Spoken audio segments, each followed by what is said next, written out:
Men are trash. Men are trash. Men are... Actually, I feel like I should do a hair flip while I do this, you guys. Like, men are trash.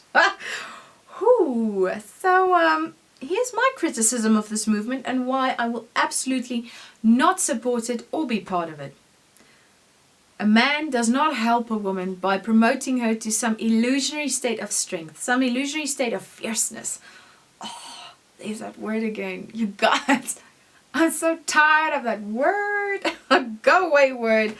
It's being forced down my throat in every single new Hollywood movie. At all these Academy Award speeches, Grammy Award, like Emmy, all these self-validating award speeches, and it sometimes even comes with a vocal fry. Have you noticed? Like, you are fierce, fierce. Like the person is like breaking down, trying to convince this woman that she's fierce. Stop patronizing me. I do not need your validation. I don't need your thought control. But I digress. A man definitely does not help a woman by promoting her to some illusionary state of moral superiority. What is up with that? You are not some kind of goddess. You are a damn human being, and a man does not help you by promoting you to this illusionary state above him. It's a house of cards waiting to collapse under the pressure of reality. Why? Because it's not true, kiddo. It's not true, and anything that is not true will not prevail. But let's look at this movement. So, this movement is permitting women to criticize men in a way that men would never be permitted to criticize women. And if you're a man and you decided to join this movement, keep it to yourself, because you're not helping either. You help a woman not by trying to hide the reality of how things are from her, but by availing yourself to serve and protect her. Those are words of action. Is that what you're doing? And judging by its outcomes, I would say this movement's most successful outcome has been to divide the sexes. And I think it's important to take note of this outcome, because in a world of such complex lies and hidden agendas, I think it's more important to judge a cause or a movement or an issue by its outcome rather than by its claim. And another obvious outcome is that it's not helping women. And you know what? Feminists should actually be furious at this. Why? Because, okay, wait, let's look at the players on these two divided teams. On the one hand, you have many angry, often single women with their comrades, obsequious men, self-validating each other in this echo chamber, bringing no comfort and no solution. And an interesting thing about this side is it also creates an environment for weak men, spineless moles, to penetrate, or wait, rather infiltrate the feminist movement, strengthening them in their bitterness at the expense of weakening their grasp at righteousness. And it's obvious. Ask yourself, what kind of an ally, or rather, what quality of an ally are you inviting into your movement? He either comes from a lie, which is a weak position, the lie being that men are trash, men are rapists, violators of women, or he comes from the truth, which is a strong position. The truth being, according to this movement, men are trash, violators of women, rapists, murderers. So, what does that make him? Good luck with that, ally. And this is obviously my favorite emoji.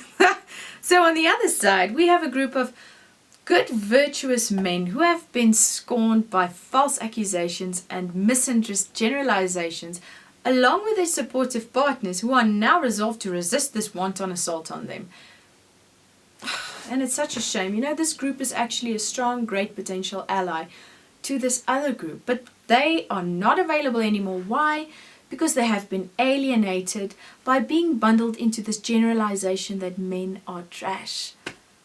Now, look, there may be some trash in both these teams or groups, but what I'm saying is that the first group works from a position of weakness because they are assaulting the innocent, and the second group works from a position of strength because they are defending the innocent. And another final difference I'd like to mention is that the first group often finds no lasting premise for a stable union between a man and a woman, and the second group often does.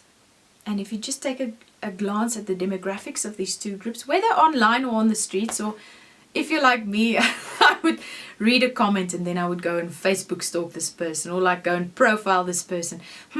Are they happy? Why are they so negative? Are they in a relationship? Why are they still trashing men? Is that guy cheating on her? So once you go and do this, look at the demographics, you'll find the premise for this distinction.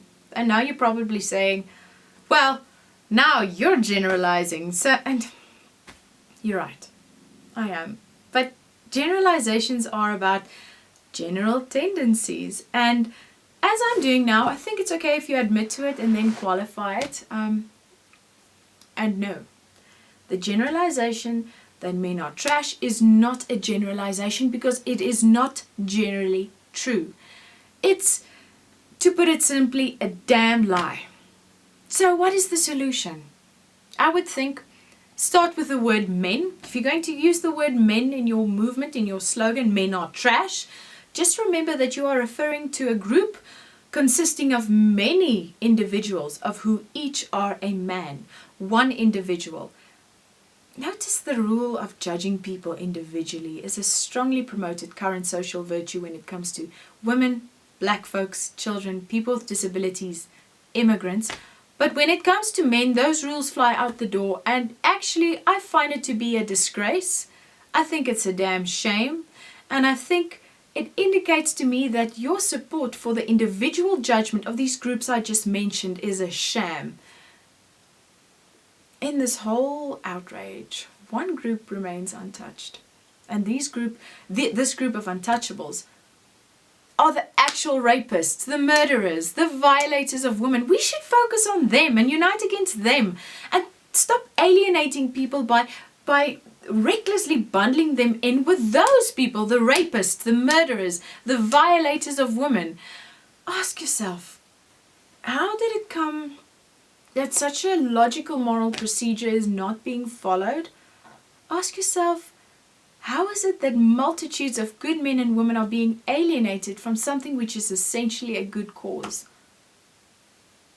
I say, judge a tree by its fruits, and I don't think a single murderer, rapist, violator of women, a single piece of trash has been deterred or revealed or brought to book by this movement.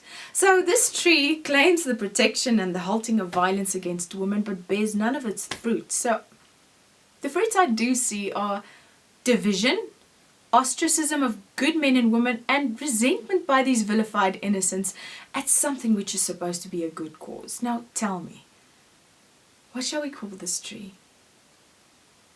Don't be misled. I think it's a distraction. I would avoid it. I would start over, start right, begin as you mean to proceed, and act in kindness. And if you're a woman watching this, love your man and get his support. And if you can't, leave him. And if you don't want to leave him, don't sit and create an environment to criticize my good man because of the trash you've put yourself up with.